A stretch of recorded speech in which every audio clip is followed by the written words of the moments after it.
everybody. I'm so glad we all stuck in it together. It's been fantastic seeing all the games played out today. A lot of sacrifice, a lot of action, a lot of upsets, and a lot of just great and awesome things coming out of this community. It's so pleasing to see all these players come back in from other games, from previous games, from no games at all, coming back from the dead, so to speak, and a lot of new blood as well. So thank you all for being here. And we've got Rainbros and Gauntlet Out coming up here in just a moment. And again, a lot of these guys are vets.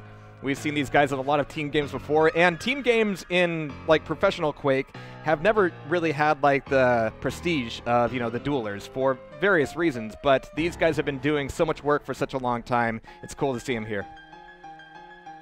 Yeah, team games is a totally different atmosphere, and as you mentioned, you know, with Quake, it's always been kind of a duelist kind of, you know, a paradise, if you will. You know, yeah. It's always been where one-on-ones happen. You don't exactly one-on-one in Counter-Strike. Yeah, so so it's a great platform for a lot of different game types, as we've seen throughout the years. You know, with Rocket Arena, CTF, and people putting their own spin on Quake. You know, so Sacrifice is the newest you know, iteration to teams, and it's interesting because it is kind of a blend of various you know team deathmatch, CTF, and a little you know domination, you know, in terms of the control point and the way that works. So that's a great way to look at it. Game actually, yeah, I totally agree. I mean, all of these things, even the things that we take for granted now, like Clan Arena was run once Rocket Arena. You know, CTF was 3-wave back in the Quake days. I mean, everything. I mean, even Duel was something that was not like supported on the disc by default, like on Quake. And then even as Quake 2 came out, it wasn't until like OSP came out and then later OpenTDM that really started supporting, you know, both TDM and dual modes in a you know satisfying way with all the features that we know and love now. So yeah, thinking of Sacrifice as the next big leap in terms of like another Quake mod, essentially, is what it is. Yeah, I mean, there is no. I mean, there's all kinds of different flavors of Quake. There's no, in my view, there's no such thing as perfect Quake. I mean, you ask anybody what's Quake my 2. Perfect. Yeah. Oh, okay. Well, I was really good at Quake 2, so I'll go with that answer. That makes it perfect. Yeah. Yeah, that makes it perfect, because you know that's the right attitude to have with gaming. Is you know, if you don't do well, or if you get fragged, clearly there's something wrong with the game design, and that's why you're not doing well. So that's what I always lean on. Yeah. Yeah, right. I mean, come on. If clearly it's a design problem if you can't dominate. So that's what I go on. Absolutely. So yeah, it's cool seeing, you know, players kind of come to grips with it, and I think we've even seen that over the course of the qualifiers. You know, at the very beginning, calling it chaotic, I think, was relatively fair. But as we've seen these players both, you know, scrim and practice and even watch the other broadcasts, watch the other teams play, we're starting to see some strats really come out of it, and things are starting to get cleaner and meaner in equal measure here. Yeah, you know, Quake, every team mode to me, Quake, I've always said controlled chaos, because it is rather chaotic, but it's about somehow controlling that chaos, right, and working together and trying to calm the storm, if you will, and dictate things to go your way. And it can get really hectic in there, and it's hard to do that. And that's why you see the better teams. They're really good at you know, they have a game plan, even when things aren't quite going their way. It just seems like they have a plan for different scenarios, and then of course the cohesion, right, working together. There's no sacrifice for time invested in practice. It's always been the case. And just kind of looking into our match right now, looking into the Machiavelli crystal ball here. I'm kind of looking at both the previous games. Rainbros had a loss to Fury Forts in week 1, or the first 4-on-4 qualifier. Gauntlet's Out lost to Top Gun, who was able to make it through. They also beat Uprising in the first qualifier attempt. So, and also had a nice game, as we saw earlier, against the Q boys there. So I'm thinking Gauntlet Out in this game. I'm gonna lean one way or the other when they get the win here. I know I'm going to be biased if I start going with my predictions, so I'm going to rest on your crystal ball there for the moment. I am a little bit sad that it came down to Rainbros and Top Gun. You know, one was going to knock one of the other out. It actually would have been cool to see that game, because Top Gun is named Top Gun, because Thumpa is he's a Quake World player and also a Navy guy. He flies a jet around. That's what he does, and he also loses at Quake. It was Gauntlets. It was when in doubt. Oh, okay. I'm sorry. I thought I heard Top Gun there. Yeah, no, that's who they played. They lost to Top Gun in the first one. Rainbros actually lost to Fury Force, who we just saw a little while ago. So it's interesting to see how. I mean, that doesn't necessarily A beats B, you know, it doesn't necessarily, it's just whole, you know, the whole triangle theory never works out. So, just because they beat one team, you know, and they lost to another team doesn't mean, yeah. And when it's, you know, when it's single elimination, you don't really see things shake out the way they would in a double elimination bracket. But over the course of these qualifiers, that's kind of how it's gone, where you have all of the people who didn't quite make it in the previous qualifiers moving on to the next, which is why we've had so many close matches here today. But my God, Pithy just rocking out with the rockets, getting one direct one as Vibration takes down another with Machine Gun. It's a huge attack coming on to point A from the Rainbros. But Pithy is just there to take down most of the players by himself. It's going to be a traded off one, but that's totally fine as the points are still coming his way. They heard my prediction. They're mad. They're like, we're going to show this guy. He doesn't know what the heck he's talking about. Absolutely. So we got Pyro up top here, and we have seen them play today, and they've been absolutely fantastic. And against Ballin, he's able to take him down here. Magical getting a quick toss of the soul across the map. Let's see if anybody's on the rebound of that. And they're going to need to get it back into base here very soon, as they're going to need to start worrying about the power-up coming up. But frags are being traded off between the Gauntlet and the Rail, as Pyro's still down here, completely railable, and it might be the Machine Gun actually to take him out. This jump pad would be dangerous for him, but he's able to take a quick little breather before coming up the jump pad and getting it back over to point B, starting to get some points up to catch up to that 24. Yeah. Big to get a steal here before the first major power-up spawn, so you can get a little defense, right? Even it out a little bit, and when everybody's focused on the power-up, yours is ticking up.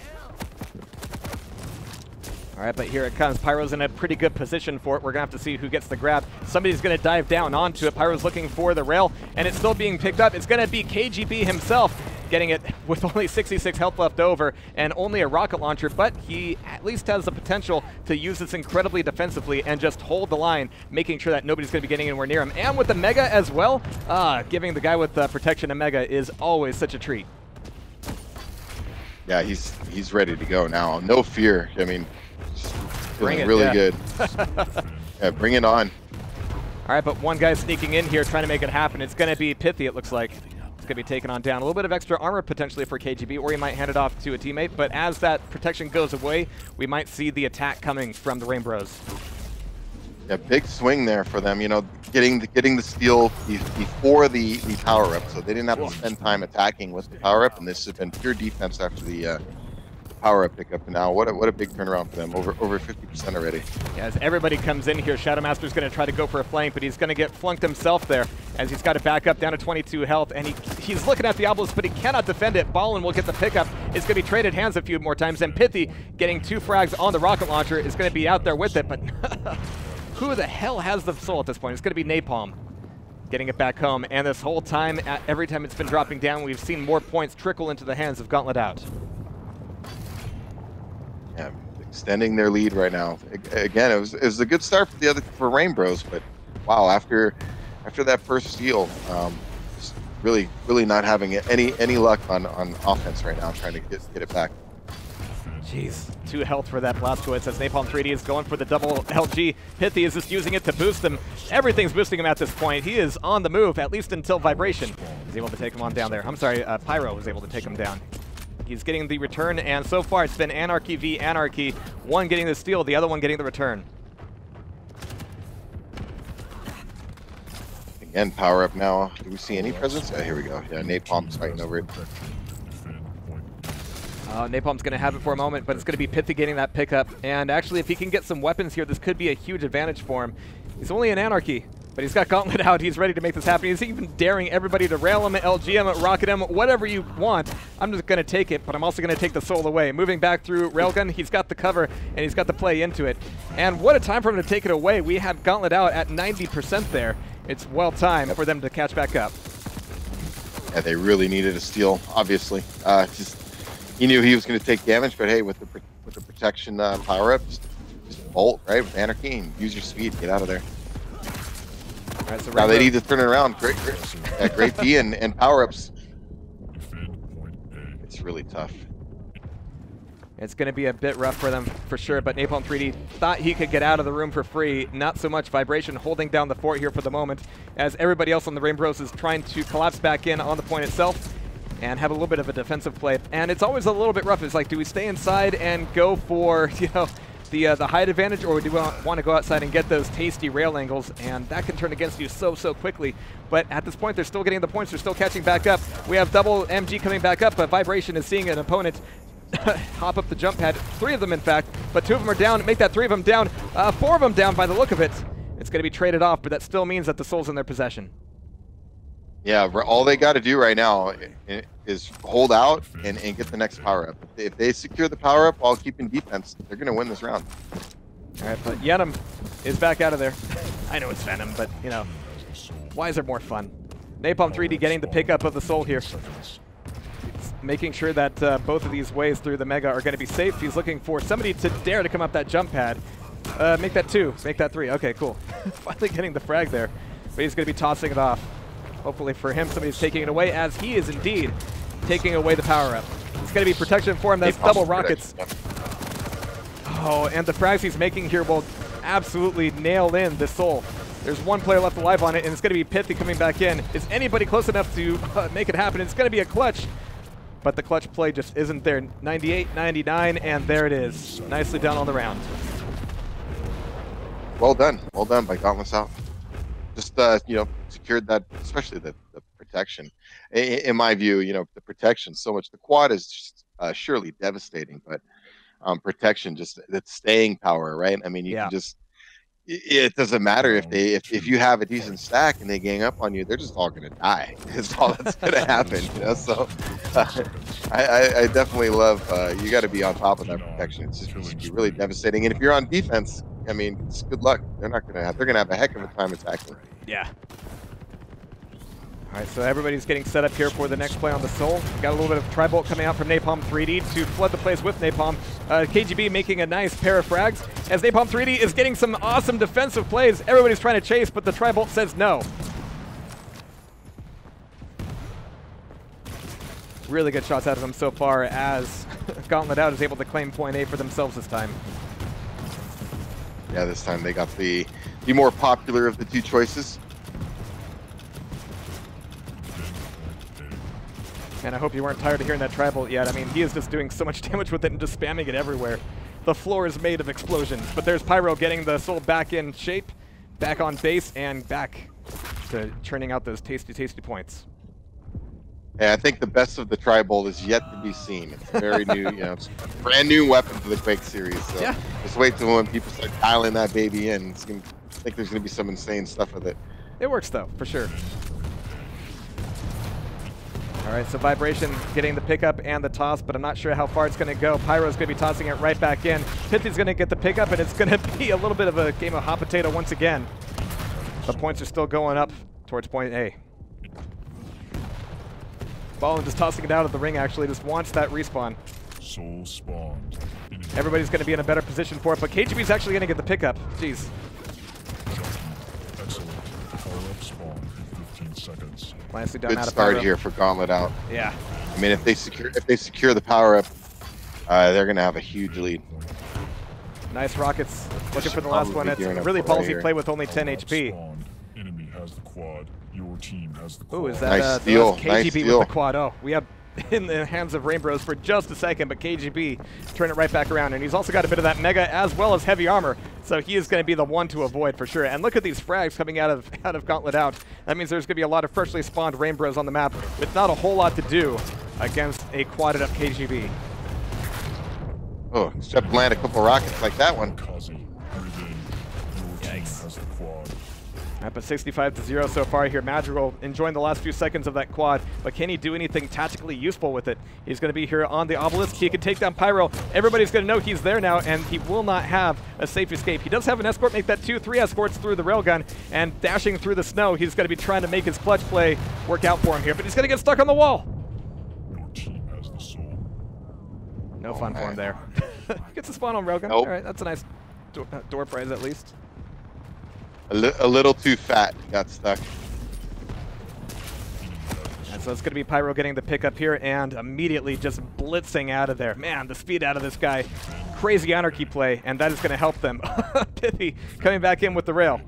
Going for the steal. Should have the pickup here, and he's looking for the exit. He's catching a lot of flack already, and he's got an anarchy. It's going to be Pyro ready for it. He knew where they were coming through. He was ready for that fight. Yeah, good communication.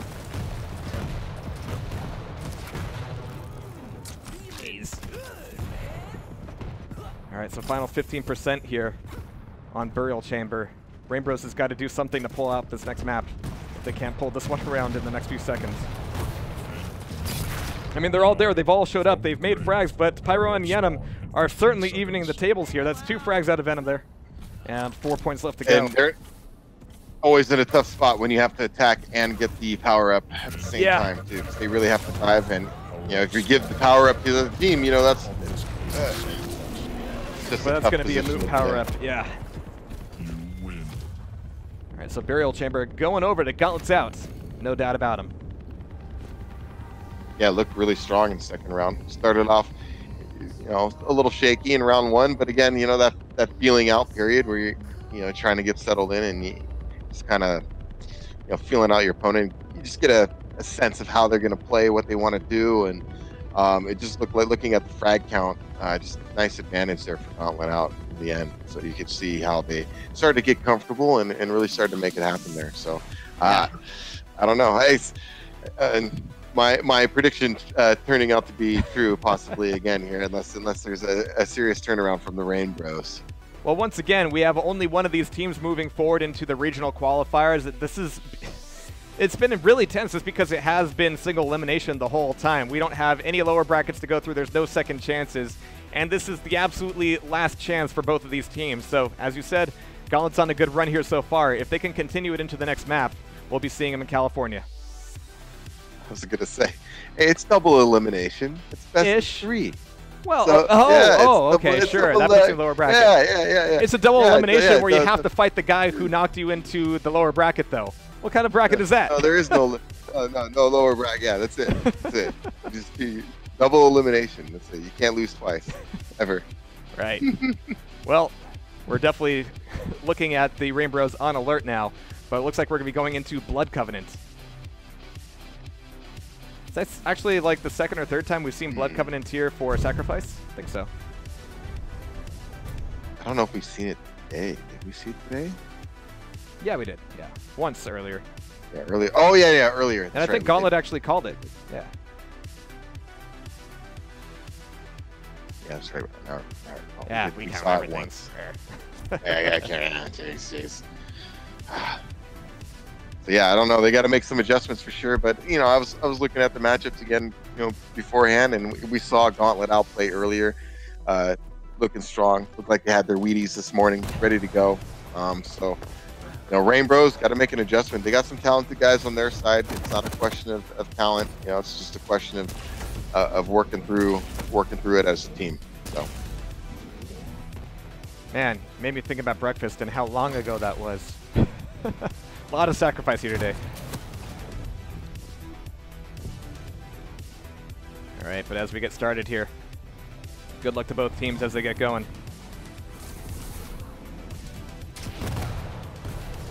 And the positional plays could be a little bit more static. I mean, once you get into mid on Burial Chamber, there are so many options. Here, the, I don't want to call them lanes, but functionally, yeah, the lanes are a little bit more, I don't want to say static, but yeah, they're a little bit more static. Especially that one choke point coming out of this obelisk right here. All right, but here we go. 3, 2, 1. Round 1. All right, going to be following Madrigal out of the gate here as we're looking for the first spawn of that soul. He is looking for armor first and a lot of spam onto the rocket launcher, which is good. It allows teammates to do some good from the side, but it's not quite coming from him yet. In the meantime, he's attracted the attention of literally everybody. He has shaken the Hornet's nest, and they're mighty big Hornets.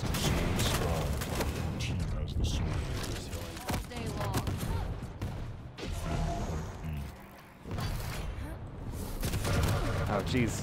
Yeah, an initial start for Rainbros on this map. Maybe this is where they get things going for them. Not a bad start indeed, and Ballin's going to be spawning down in LG as Nyx will have to, yeah, look for look for an item. Make sure you've got yourself a little bit of health, a little bit in terms of weapons, but that's taking him out of the fight for such a long time as Obelisk B is being contested and now taken away by Pyro. There's the toss up to the bridge. Is anybody going to be on the grab for it? Ballin catches it on the other side, tosses it back over. Man, we're playing volleyball now. We're going to have to see where that soul lands. It's going to be Pithy getting it back onto the Obelisk and starting to get some of those points back. So far, a better start here for the Rainbros than before, but they've got a long way to go. Yeah, a lot of matches still be played, that's for sure. I'm always, you know, the power-up's so crucial early on. So again, a steal, they don't want to let any of this happen. This is what happened last time, you know, the previous map. They got to steal right before quad, or you know, or right before the protection. And here we go again. So a big momentum shift because you really have to gear up for the power-up. You can't spend too much of an effort attacking here for too long, because if you do, you're just going to give them the power-up and never good. Yeah, and everybody that was going after Pyro was taken down by KGB in that play, mostly by LG, and that is the sort of LG, oh, nice nail. That is the sort of LG that we have all learned to respect and fear, at least online. Gonna have to see how it plays out at QuakeCon if they manage to qualify here today. Power up spawn. Enemy has the quad. All right, here's Ballin making his way back over towards B point. Wanted to get some more points for them, but man, everybody's dropping down to him, man. Beautiful timing for him. Pyro has such a perfect read there, and now he's going to be able to head back over. I mean, that was a lot of distance covered, but as you can see, Anarchy can catch that up very quickly. He knows he's got a few players to deal with here. Wants to make sure that the frags are done before the soul is committed. There's quad coming back in, and yeah, when you know that you've got a quad on the table, you can afford to spend a little bit of time chilling. Yeah, absolutely. Well, it's like a nice warm blanket, you know, it keeps you warm. But Yeah. yeah, but no, it's a nice turnaround there. He had a quad, and even though Ballin, you know, he went in. We've seen this play before. Go and try to get the steal while your team's getting quad. Unfortunately, his team wasn't able to secure the quad. I mean, we did see the Rainbros at least be able to get point B. Point A is a little bit tougher to defend, but as you can see, it's so wide open here. It's just open to so many rail angles and rocket spam, as you can see. But they're doing a pretty good job defending it here so far. They've caught up and surpassed the points from the Rainbros so far. And we have all of these angles being covered. You can see how tight this defense is. Well, I say tight, but you can you can spread out pretty far up here. It's like a courtyard. Yeah. KGB having a nice start too, 10-3. Jeez. All right, Ballin taken on down here as Pyro is going on a bit of a run. Just because nobody's looking his way. Madrigal wanted the soul, but it's going to be Pyro getting the return. And look at all those armor shards afterwards for his pickup. I mean, yeah. All right, but that's 68% now. Things are starting to look a little bit dire here, but we do have another power-up coming up. It's going to be really late in the game here, but like you mentioned before, this makes it a really tough choice from the Rainbros end. They have to make sure that somebody's there to prevent the score from ticking over, but at the same time, they need somebody on the power-up. Yeah, they need this one now. They can't. I mean, they're all there. They were banking on it. Like 20 seconds to go, and they are making the most out of this quad. And it looks like Pithy with the quad might be able to get a Soarlag on a Mega, which is a decent combo for sure. But they got to make it happen now. Venom's taken on down, but there's the rail from Shadow Master, aka KJB. Yeah, KGB. One of those. Something like that. And now he's got a rail of his own, a quad rail of his own. Oh, Brutal shots, and it's tough. just a self-hunt at this point. Yeah. Jeez. Oh my goodness, going off. Wow, just tough. Yeah, I mean, because he had the quad and he was coming in there to attack, and then he just gets laid out from, you know, and the next thing you know, they have quad, and it's just insta-gib time for KGB. Yeah, and everybody trying to come through that choke point, it just, it wasn't going to be good for them. No, and you know, they have to. I mean, you give them credit, right? What else are they going to do? So they're doing it. They're doing their best, but I don't like strafe jumping into a quad rail. I'll tell you that. Who does? Not my idea of a good time. Yeah, right. All right, so KGB going to be up on top, ready to dive down for the soul. Now he's ready to receive the soul instead, but the pitch goes a little bit wide. Either way, they're able to secure a grab on Obelisk B. And that's going to set them up pretty well here. They were able to make such a huge comeback on, you know, arguably the worst Obelisk on point A. And now the map is there to now win. Things are... Yep, now starting off their way. Again, it's kind of like a repeat almost of the last map, you're right? I mean, Rainbros started off good in round 1, then the comeback occurred, and then now, you know, Gauntlet's Out is starting off strong in round 2. Yeah, KGB has just been absolutely beasting with everything he can get his hands on. Nailgun, Railgun, LG for sure. Down to 4 HP though, he might be taken out of the fight for a little while, but it's alright with him. He's getting points up on the obelisk, able to get a little bit of recon up top. Alright, so here comes the respawn from him. At just about the same time, everybody's starting to paying attention to the play for the item. They have about one more cycle on the on the soul ready to go. They have enough time to get it across the map, back over to the other obelisk, and then come back in for the item and start prepping. But they don't have a whole lot more time than that. But what is this KGB's doing? He's already back over here by obelisk A. This is the wide defense for sure. In fact, they're all back over here. Yeah, it'd be interesting. Yeah, it's going to be hard. The Rainbows got to get it back on their obelisk and get geared up for the power-up. I wonder if the play here is going, all right, they're literally all at base. We have the soul, and there's no way we can take them all down there. Maybe we actually wait for the power-up with the soul in play. Didn't happen. Hey, you know, that's definitely an option. They decided to go in there, but that was a huge turnaround. I mean, they didn't get anything for that, and oh man. KGB is going to be die-orbing onto the quad there, but there's Vibration getting away with it. Gonna have to see if they can turn this into a proper steal. It's been tossed up to the bridge, and Vibration is now on the way. He doesn't have a whole lot of distance to cover, but that distance involves a few nasty choke points. Sapiro will be returning that soul and take it down Pithy. Jeez. Yeah, just missed opportunity a little. All right, so Venom here. Yeah, just really tough. On the defense, we have missed opportunities, right? Yeah, it's the story of it. Quad. Yeah, the quad was just in the balance there, and then in the end, they just couldn't get control of it. It's really stabilizing. I think it was at 20 seconds to the power up where they decided to push to the choke point and attack the enemy team in their own base, and that's not something that you ever want to see happen. But yeah, it's a tough decision for sure. Jeez, KGB has just been absolutely wrecking. Right, he's putting in work right now with that railgun. Oh my goodness. Yeah, it's really hard to come back when that's going on too. Yeah. It means that you have a lot of these players running onto the obelisk without a whole lot in terms of weapons, just banking on their ability to carry the fight, but it's just not going to happen, especially against an LG of that caliber.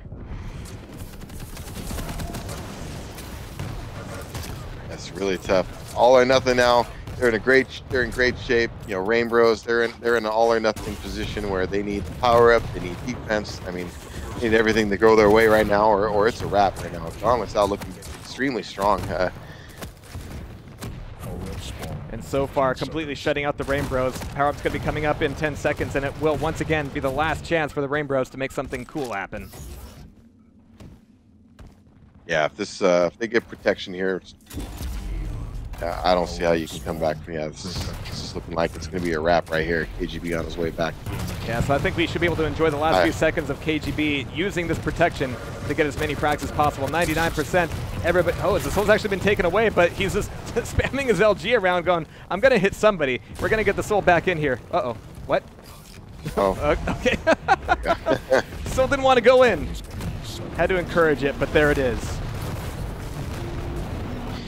Well done. Gauntlet's out. Wow. You know, we watched them earlier. We were impressed earlier on with, you know, with their approach and how good they did in the. Let me look back at the. It was against the Cube Boys team. We also had a talented roster. Again, these are a lot of talented players on various teams, and you get to see the teams that have more cohesion and work together better get the wins here. And just looking at those KDRs, I mean, 28 and 8 for KGB. Not bad at all. But that means that Pithy, Madrigal, Vibration, and Ballin will not be not competing in the regional qualifiers. I know we're going to see them at QuakeCon. We're going to have a good time. I'm sure we'll have a few drinks, but they're going to be out of the running there. But KGB's team is still in it, and Gauntlet's out. What was it, the full thing? It was like, when in doubt, Gauntlet's out. And they will be indeed Gauntlet out. Yeah. Be going out to California there for the regional qualifiers. So good games there, and that will be the last game we have today. Man, what a long one, but like you predicted at the beginning of this thing, we're seeing a lot of really interesting matches as these are the last of the last. Yeah, it's nice, and again, you know, the extra pressure of, hey, there is no next qualifier this time. You know, both in duel and sacrifice. This is it. You know, you've had weeks, you've had time to prepare and train and get ready. So, or just a throw little a team together pressure at the last minute. That's cool too. Or just have fun. Well, that's part of it too. Like I said, there's the route of practicing and trying to, you know, win, and there's the other part of, you know, I want to throw my hat in there, you know, get beat by these pros and just do my best and have a good time with it too. Which is, you know, in the end, it's gaming, man. We're all here to have fun, right? I mean, that's what it's about. It's just that the other guys potentially get money, so. Well, that makes it a lot more fun. Yeah. I'll admit, yeah, but it makes it a little more fun when you play a game and get a little cash on the side too. That's always fun. Well, we're not off the Can't hook deny yet that. here. We still have the dual qualifiers to finish up tomorrow. We're going to go from 16 players down to 8 players. That will be starting at, I believe, either 5 or 6 Eastern. I need to check the schedule. In fact, I think I had it up here. Dual qualifier top 16. Yeah, it's going to be, even earlier, 1 p.m. Eastern. So we're going to have a full day of duels here, just high quality match after high quality match. Afterwards, we're going to have a brief cessation of the North American matches, at least until we get to the regional qualifiers, at which point things will heat right back up. So you looking forward to there, Machiavelli? Yeah, I'm trying to already getting to the bracket page. Oh, yeah. Kind of wanted to.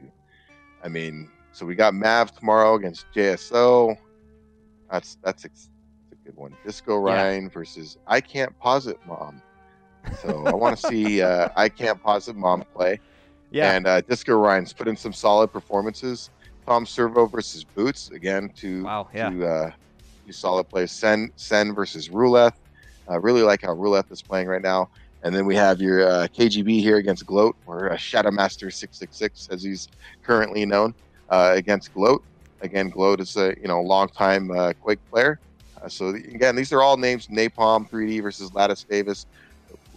Man, just as you go through the list, Scissors trying to make it through this time. Yeah. It's a big game for him. I like how he's played. He's going against Nubble. So good luck to Scissor. I've enjoyed his matches, and he's trying to break through in the final week. So big games tomorrow. I don't want to say that these players have come out of nowhere, but they've been in the scene for a while, but they've really ranked up very quickly in preparation for this tournament. And we're going to see the culmination of that tomorrow. Yeah, it's nice to see guys putting in the work. Because it is work when you're trying to get to the top level. You can't just expect to be there on talent alone. So, all right, well, that'll be it for us. But I want to give a huge shout out to Cafe and the rest of the ESL admins and the rest of the ESL staff for making this happen. Really thankful to have everybody out there in the audience playing along, watching along, fragging along. And thank you, Machiavelli, for being such the trooper that you are. I try, man. I try. It's good fun, man. We get to sit here and we get to watch frags and talk about Quake. Hey, there's a lot worse things to be doing with your time, that's for sure. Yeah, it's a lot of fun. No regrets at all. No regrets. No regrets. No. All right, guys. Well, with that, we will see you tomorrow. Have a good night.